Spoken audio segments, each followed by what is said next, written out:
동성애 그러면은 사실 뭐 연구하고 논의하고 이런 가치가 없는, 우리 어렸을 때만 해도 동성애 그러면 좀 창피한 그런 단어였어요.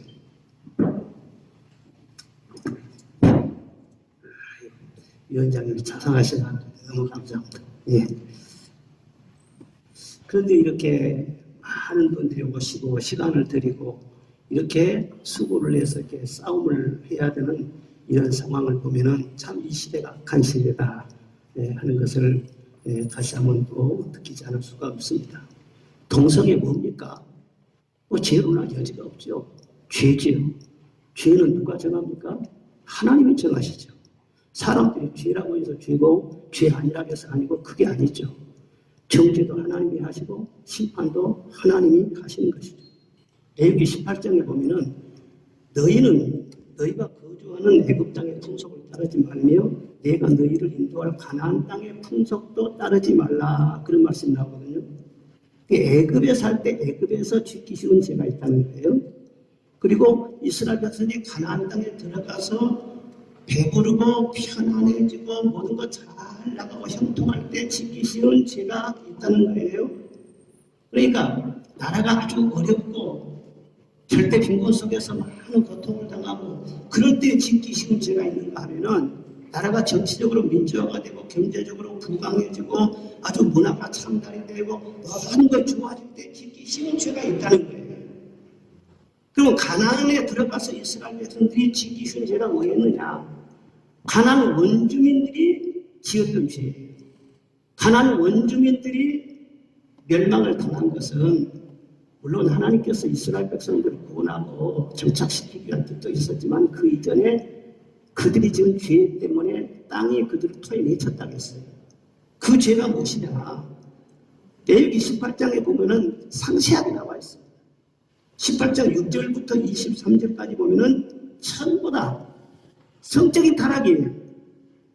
근친상간, 불균, 동성애, 수강 이런 것들이 쫙 나와 있습니다. 뭐 성경에 어디 동성애가 죄라는 말이 있냐? 똑똑히 성경을 보고 말을 해요. 레위기 18장 22절에 보면은 너는 여자와 동침함 같이 남자와 동침하지 말라.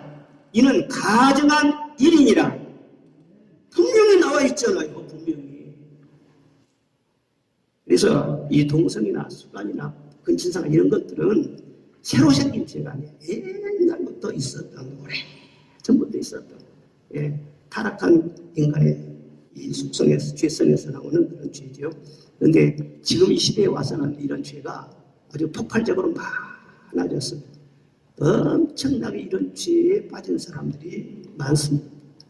10년 전 자료에 의하면 세계 동성애 인구가 4억 명이라고 하는 그런 보고를 봤어요.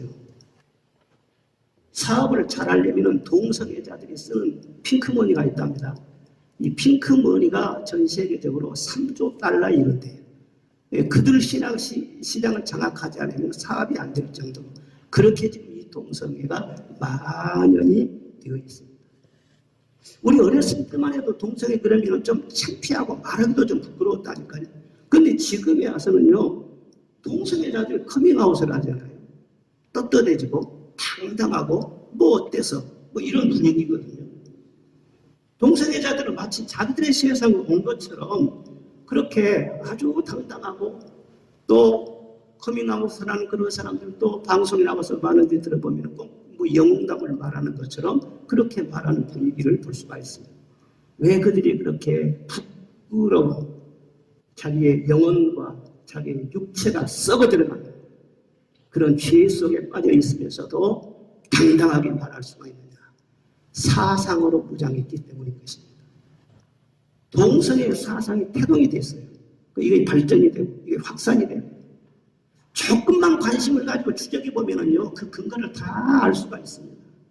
동성애 사상을 만드는데 결정적인 역할을 했던 사람이 독일의 빌헬름 라이라는 사람입니다. 무신론적 공산주의와 휴머니즘을 혼합해서 새로운 사상을 만들었는데 그것을 네오 마르크스주의라 그렇죠. 그러니까 현대 정치, 경제, 사회, 문화 전반에 걸쳐서 엄청난 영향을 끼치고 있는 네오 막시즘, 즉 신마르크스주의. 마르크스는 마르크스주의인데 혁명과 무력으로 했던 이 마르크스 공산주의는 실패했어요. 그런데 마르크스가 죽지 않았습니다. 인권과 문화를 통해서 세상을 바꿀 수 있다. 이 사상이 바로 네오 막시즘이라는 거예요. 그리고 이 사상으로 무장한 사람들이 인권이나 평화, 소수자의 권익 보호를 외치면서 여러 분야에서 전 세계적으로 활발하게 활동을 하고 있습니다. 그 사람들이 이용하는 전략 중에서 가장 강력한 전략, 가정을 무너뜨리고 교회를 무너뜨리는 칼끝으로 사용하는 전략이 무엇이냐? 이게 바로 동성애라는 거예요. 그러니까 동성애를 인권 사상으로 이렇게 탑재를 시킨 거예요. 이 네오 막시즘을 만든 사람이 비레즘 라이라는 사람, 이 사람은 성정치를 주장합니다. 인간은 억눌려 있는 성적 욕망을 해방시켰을 때 평등하고 차별 없는 세상을 살게 된다. 그래서 성적인 억압부터 풀어주는 정치를 해야 된다. 그러니까 어떤 행위에 성행위가 됐든지 억압하면 안 된다는 거예요. 사상적으로 동성애를 정당화시키는 토대를 만드는 사람이 비레즘 라이라는 사람. 그리고 그 다음에 프랑스 공산주의 철학자 푸코라는 사람이 1960년대에 동성애 정당한 논리를 피우기 위해서 정상과 비정상의 구분을 다수와 소수로 그렇게 만들었습니다. 일반적으로 생각할 때 다수는 정상으로 보고 소수는 비정상으로 보는 그런 경향이 있지 않습니까? 다수는 가해자고 소수는 피해자라는 거예요.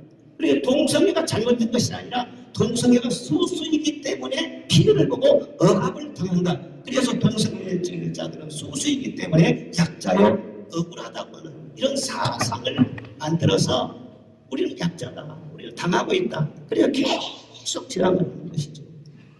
그걸 만든 사람이 푸코라는 사람이에요. 그리고 지금 젠더니 성소수자니 어렸을 때 그런 단어는 들어보지도 않았어요.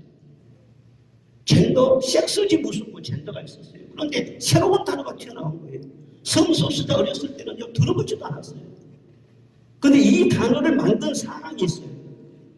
뉴질랜드 성철학자인 존 먼이라고 하는 사람. 이 사람이 성소수자, 젠더라고 하는 단어를 최초로 만들어서 터뜨린 사람입니다. 하나님께서는 분명히 남자와 여자를 창조하셨다. 그런데 그 외에 소수자가 있다는 거예요.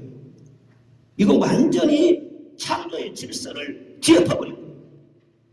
그래, 레즈비언, 게이, 양성애자, 성전환자, LGBT 뿐만 아니라 젠더 계속 확산시켜가지고 성적인 성향을 갖는 사람들이 여러 종류잖아요. 우리나라에 51가지라 하잖아요. 계속 만들어져 가요. 성소수자들이 그렇게 많다는 거예요. 그렇게 신문에도 보면은 성소수자를 혐오한다. 성소수자를 응도한다. 성소수자가 약자라는 것 때문에 계속 그 논조를 보면은요. 왜 약자들을 그렇게 억압하느냐. 뭐 그런 식으로 나오고 있거든요. 그런데 유령 같은 거짓말 따라 젠더라고 하는 말, 성소수자라고 하는 말 없어요. 없어. 그런데 이것을 만들어서 유포를 시킨 사람이 존 먼이라는 사람. 이 사람도 동성애 하다가 온몸이 썩어 들어가서 죽었어요. 그리고 여기에 동성애 전략가인 안토니오 메글이라고 하는 사람이 동성애 확산을 시키기 위해서 고안을 한 겁니다. 어떻게 하면 동성애를 떳떳하게 문화적으로 확산을 시킬까? 그래서 최초로 퍼레이드를 고안했던 사람이 바로 안토니오 메글이라고 하는 사람이에요. 그래서 대중적인 관심을 끌고 언론이나 교육이나 문화나 영화, 드라마 이런 걸 통해서 동성애를 계속 확산을 시키는 것입니다. 그런데 이 세력이 점점점 커지고 강해져가지고 그 힘이 지금은 국가의 정치와 권력을 움직일 정도로 막강해졌습니다. 그리고 그런 사상으로 무장한 사람들이 이미 유럽을 다 지배하고 영화계를 다 지배하고 드라마를 다 지배하고 그리고 유엔을 지배를 했습니다. 요즘 한국일보에 보면은요, 이 동성애 이 차별금지법 이것을 왜 한국에서는 통과가 안 되냐. 보수 기독교인들이 이걸 발목을 잡고 있다. 그런 논조로 계속 지금 글이 나오고 있어요. 그런데 동성애 이 사상을 유엔이 장악을 했어요. 그래가지고 지난 14년 동안 9차례나 유엔이 우리 한국 정부하고 국회에 포괄적 차별금지법 제정을 권고를 했다. 그런 그 내용이 신문에 요즘 심심치 않게 나오고 있습니다. 그 사람들이 무슨 다른 나라에 무슨 법 만드는 것을 간섭을 합니까? 그런데 유엔이 완전히 이런 사상으로 장악이 되어 있기 때문에 유엔이라는 거대한 그런 단체 이름으로 계속 공략을 하는 것이죠. 그래서 자유민주주의 자체를 지내고 있는 그런 나라들이 서쪽부터 차근차근 다 여기에 좀 먹혀 들어가고 있는 것입니다. 우리나라 안에도 노조라든가 언론이라든가 정치 세력이라든가 국가의 정치 권력을 움직일 만한 세력들이 네오 마르크스주의에 영적으로 보면 다 장악이 되어 있는 그런 상황인 것입니다. 그러니까 어마어마한 거대한 조직이죠. 쓰나미죠. 이 교회에서 말이죠. 아까 젠더에 대해서 말도 하고 그랬지만요. 이 젠더라는 것을 이길 수 있을 것 같습니다. 영적인 싸움으로 하나님이 함께 하시면 이거 이길 수가 없어요. 엄청난 힘을 가지고 밀고 들어오고 있기 때문에. 그런데 교회에서 동성애 사상이 유입된 거, 이것은 경로가 조금 다릅니다. 유럽과 미국에서 60년 전까지만 해도 동성애자를 범죄자 다루듯이 그렇게 엄하게 다루었어요. 그래서 미국에서는 동성애자들을 고문도 하고 감옥이나 정신병원에 가두기도 하고 직장에서 막 해고도 시키고 그랬었어요. 그런데 그때 당시 그 무렵에 세계적으로 인권운동이 활발하게 전개가 됐었어요. 그런데 신학자들이 보니까는 동성애자들을 너무 매일창에 힘들게 하거든요. 그래서 신학자들이 그들에 대한 동정심을 갖게 되었고 해방 신학자들이 그들을 보호하기 위해서 퀴어 신학을 만들게 된 것입니다.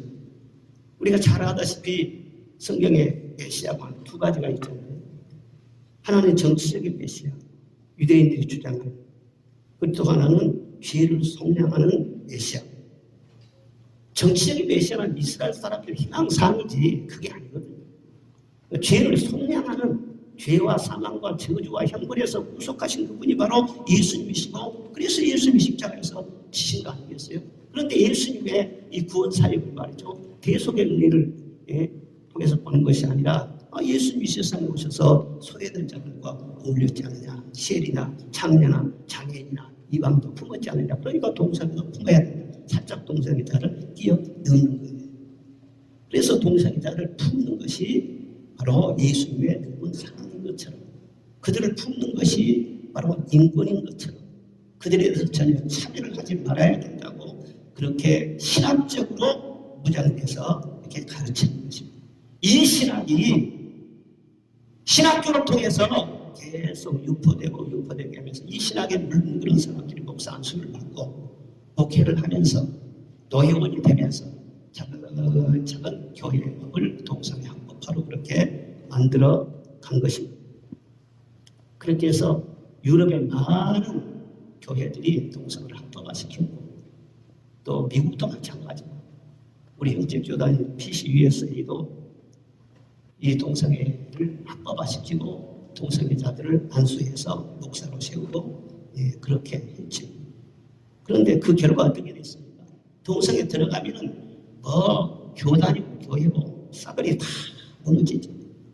유럽의 기독교, 옛날 기독교 전성기 때 말이지 이제는 소수 종교로 다 전락했어요. 저기 유럽 같은 데도 이슬람보다 훨씬 많아. 이슬람이 8%가 집회를 하는데 성공에 말하자면 기독교인들은 집회 인원이 2%밖에 전체 안 된다, 그런 말이 있어요.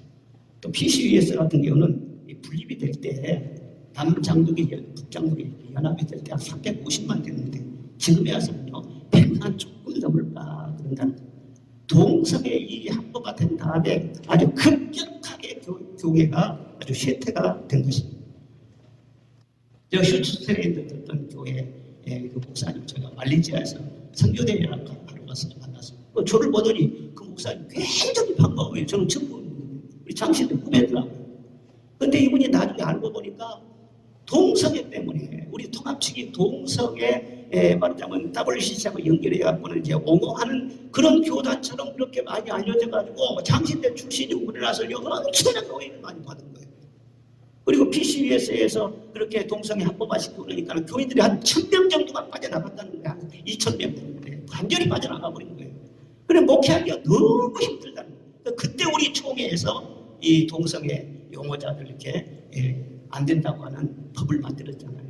그런데 그 소식을 들은 거예요. 그리고 저를 알아보거든요. 굉장히 막 고마워요. 작년에 집회를 해달라고 해서 저도 가려고 했었어요. 근데 코로나 때문에 제가 못 가고 말았죠. 이게 동성애 사상에 들어갔다 그러면은 이게 교회가 싸그리 다 무너져요. 제가 2년 동안 동성애 대책위원장을 하면서 왜 동성애가 들어가면은 이 교회가 이렇게 무너지냐.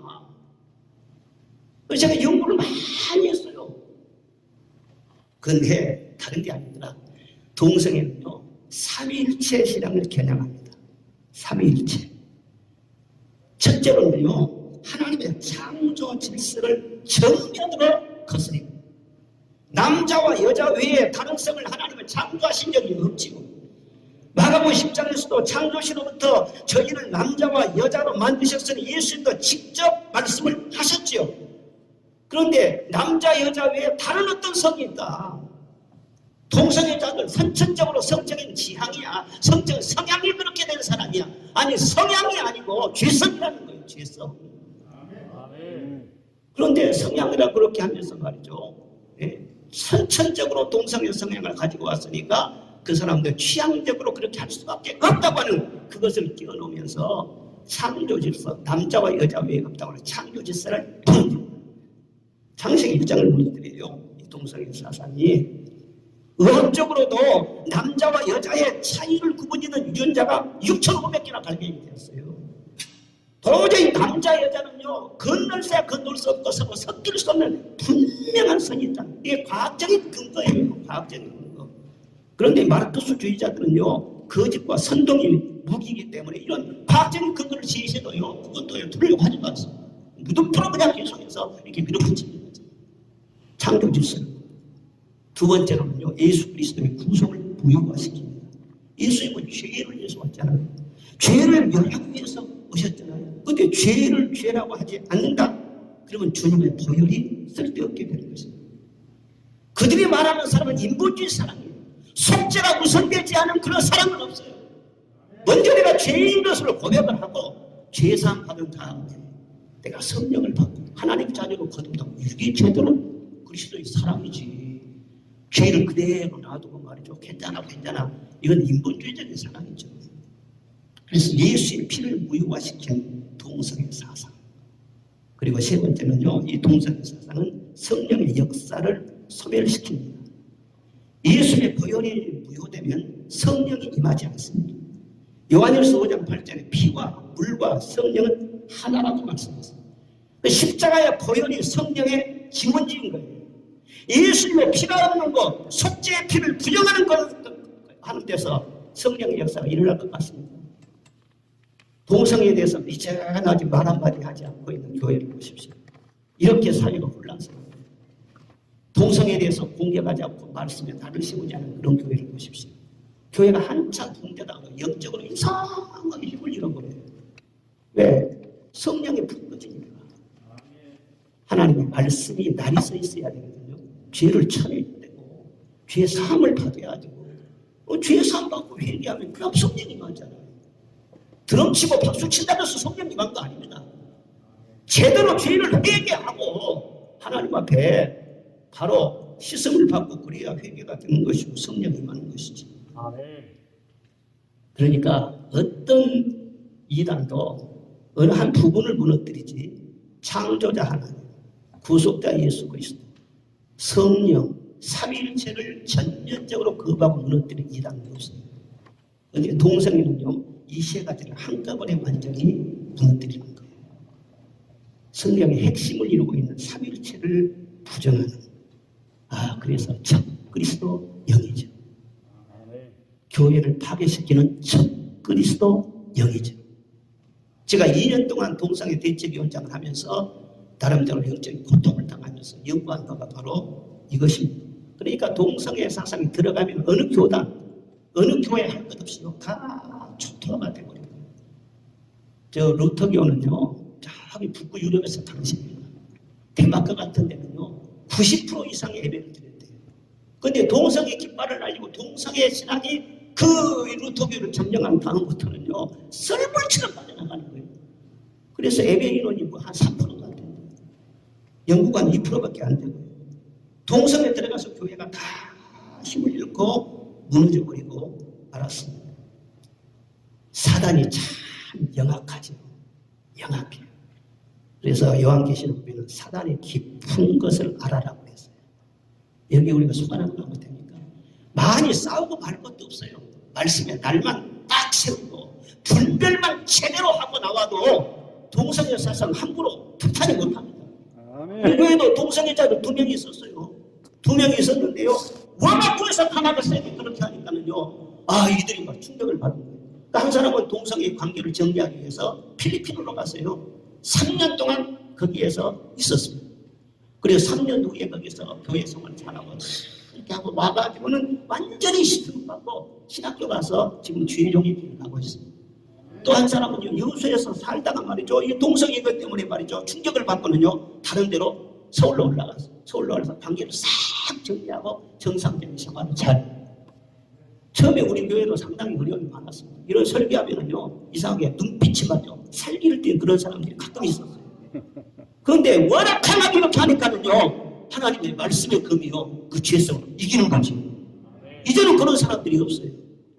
이렇게 말씀으로 무장만 하고 있어도 되는데 이걸 안 하니까 교회가 이 세상에게 자꾸 먹히는 것입니다.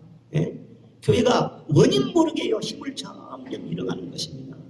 교회는 경쟁력 없고 성령에 불 꺼지면은요, 그냥 촛대 옮기는 것이죠. 성령에 불이 꺼졌는데 누구를 위해서 옮기는 겁니까? 이런 말씀을 확실하게 하지 않으면요, 이건 무슨 어느 사람의 사상에 관철시키는 이런 문제가 아니고 교회 사활에 관한 문제였습니다. 제가 이 시간에 말씀드리고자 하는 것은 그럼 대책이 무엇이냐? 다른 대책 여러 가지 갈 필요 없습니다. 우리 교단은요, 정말 모범적으로 제일 먼저 동성애에 관한 확실한 법을 만들었습니다. 이걸 잘 지켜야 됩니다. 지키는 의지가 있어야 됩니다. 법을 만들어 놓고 지키지 않으면 사고나 된 거 아니에요. 법이 아무런 힘이 없는 거예요. 법을 만들었으면 지켜야 되죠. 그래서 아까도 서두에 말씀드렸지만 법을 다 만들어 놨는데 동성애 옹호자들 부지런히 깃발 날린 그런 애들이 말이죠. 금목시 막혀게 가지고는 목사 되겠다는 거예요. 그런데 그것은 너무나도 이렇게 명확한 것인데, 그래서 나중에 그 문제를 제기하고 그러니까 그래도 우리가 좀 이렇게 동정하고 좀 우리가 봐줘야 되지 않겠냐. 그런 동정론이 또 많은 거예요. 누구는 동정할지 모릅니까? 이심스럽지 모르고요. 제가 나름대로 다 적어가지고는요, 앞으로 이렇게 하지 않겠다고 여기다 사인을 해라. 그러면은 모른 체하고 다 넘어가더라고요. 사인을 안 해요. 사인을 안 해요. 그래 스스로 거부한 것이지 고시원에서 내치는 것이 아닙니다. 사실은. 앞으로도 그렇습니다. 어떤 문제가 발생될지 모르고 어떤 옹호자가 고시를 칠지 모릅니다. 눈을 쭉 뜨고 봐야 됩니다. 그래서 법을 세워놔서 법을 지켜야 되겠습니다. 그리고 총회와 교회와 신학교가 하나가 돼서 영적 싸움을 해야 됩니다. 벌써 유형 단어를 거부해야 돼요. 젠더라든가 성소수자라든가 동성애 인권이라든가 이런 유형 단어, 이것을 신학자들이 나서서 글도 쓰고 기독권법에 기고도 하고 일반 신문에 논문도 내고 그렇게 하면서 사명을 받았으니까 그들이 이걸 규명을 하고 이걸 밝히고 그렇게 하지 않겠어요? 신학자들과 목회자들과 총회에서 지도자들이 서로 하나가 돼가지고 이걸 싸움을 해야 되겠죠. 그런데 동성애자들이 동성애가 죄고 그렇게 교회를 파멸시키고 있는데도 전혀 말하지 않고, 말하지 않은 건 인격자입니까? 이게 점잖하고. 이사야 말씀 생각이 나요. 56장의 말씀이 이스라엘의 파수꾼들을 맹인이요 다 무지하여 짓지 못한 덩어리 개들아. 온 나라가 이렇게 지금 이 문제 때문에 흔들리고 교회가 이렇게 지금 골머리 아프고 그러는데, 난 솔직히 말해서 우리 교단 신학사 어떤 한 분, 우리 배정훈 교수님 빼놓고 어떤 한 분 말이죠, 거기다 논문에다 기고를 하고 말이죠, 그렇게 한 분 아직 못 읽어봤어요. 너무너무 갈증이 나고 말이죠, 너무너무 답답하더라고요. 앞으로 우리 장신대 총장님 지금 내정됐다고 그러지만요, 내 생각으로는 그래요. 어떤 분이 이 총장이 돼야 되느냐. 그전에 제가 우리 총회장님하고 또 당시 총장님도 여러 번 만났어요. 만나면 이 문제 가지고 같이 아파하면서 고민하면서 어떻게 해결하려고. 그때 총장님이 하시는 말씀이 무엇이냐 그러면은 우리는 총의 입장을 따릅니다. 그 말씀을 계속 반복한 거예요. 우리는 총의 입장을 따릅니다. 아니, 우리 교단신학교였으면은 그런 소극적인 자세로 따른다고 할 것이 아니라 영적 싸움에 선봉에 서서 논문도 쓰고 강의도 하고 이것은 교회 망할짓이다. 이것만큼은 안 된다. 이렇게 하는 분들이 신학 교수도 해야 되고 총장을 해야 할 거 아니겠어요?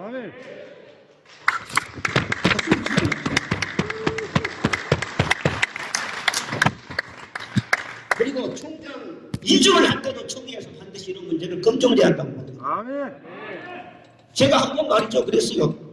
총장님들 5번 나와서 인사를 할 때 총회에서 발언을 했어요. 총장님들 성소 수자 있습니까? 한 번 사없이 말씀해 없이. 그래가지고 제가 몰매 맞았습니다. 총장님들 망신입니다. 나는 너무너무 답답해서 그렇게 말을 한 건데 앞으로 이번에 우리 총회에서 인준을 할 때는 분명히 이 문제를 짚어놓고 가야 된다고.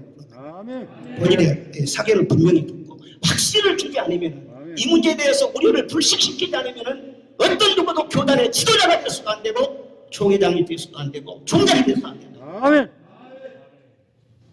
사실 이런 걸 하려고 오늘 우리가 모인 거 아니겠습니까? 우리가 확실하게 입장하는 거지. 계속 더 하면은 또 여기 교재를 보니까 우리 배정은 교수님이랑 고영선 목사님이 잘 연구해 오셨어요. 네, 기대를 합니다. 저는 이 정도 하고 마치겠습니다. 감사합니다.